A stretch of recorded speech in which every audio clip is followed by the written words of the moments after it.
Grande expediente, o vereador Sandro Fantinel, do PL, voltou à pauta sobre o termo masculinicídio. Vamos ouvi-lo e a respeito das suas argumentações também, que inclusive fazem parte do nosso programa de debates Conversa Franca, onde o vereador Sandro debateu com a vereadora Rose Frigeri, do PT, a respeito de feminicídio, masculinicídio.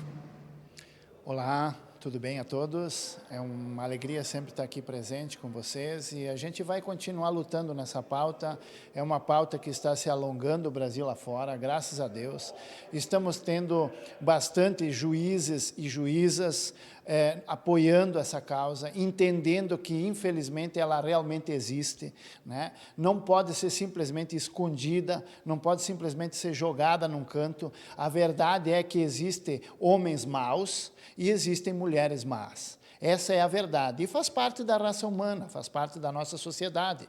O que é importante é que a lei analise os dois lados e não simplesmente levar sempre como vilão um lado só. Então eu vivo trazendo aqui no telão, como trouxe hoje também, né, provas em cima de provas e provas em cima de provas daquilo que eu digo. Que existe sim a mulher que busca prejudicar o homem usando a Lei Maria da Penha. E isso é muito triste. Porque muitas vezes a mulher fazendo isso, ela está prejudicando aquela mulher que realmente precisaria dessa ajuda. Aquela mulher que realmente está sendo maltratada.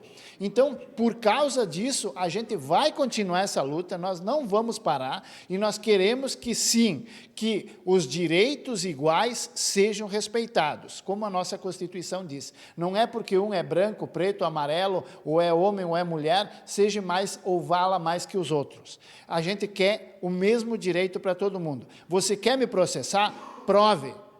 Se você provar, tudo bem, se eu realmente errei, eu tenho que pagar, e deve pagar, a gente apoia que pague. Agora, que seja comprovado, e não que simplesmente uma palavra de uma pessoa sirva como testemunha para acabar totalmente com a vida de outra pessoa.